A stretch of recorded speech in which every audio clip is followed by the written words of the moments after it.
This is a firmware BIOS security error, not a Windows login problem. It usually appears on HP laptops, PCs, when secure boot or firmware integrity is broken.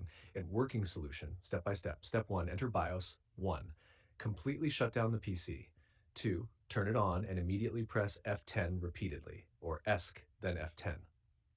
Step 2, enable secure boot.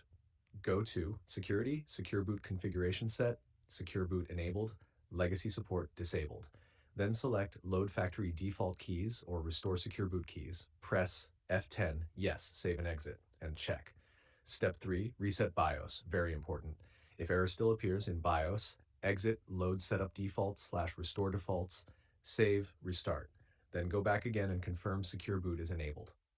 Step 4, update BIOS, most powerful fix. Many Login Failed HighGuard errors are caused by corrupted firmware. Go to official HP support website, search your exact laptop model, download and install the latest BIOS update. Do not turn off the laptop while updating. Restart after update. Step 5, clear and restore secure boot keys, if option exists. In Secure Boot menu, clear all secure boot keys, save, restart, enter BIOS again, load factory default keys, enable secure boot. Save. If still not fixed, then it is likely BIOS region corruption, security controller issue, TPM firmware chip fault. In this case, the real fix is official BIOS recovery service center reflashing. Windows reinstall will not fix this. Quick summary, enable secure boot restore, secure boot keys, reset BIOS, update BIOS. This fixes 90% of login failed HighGuard errors.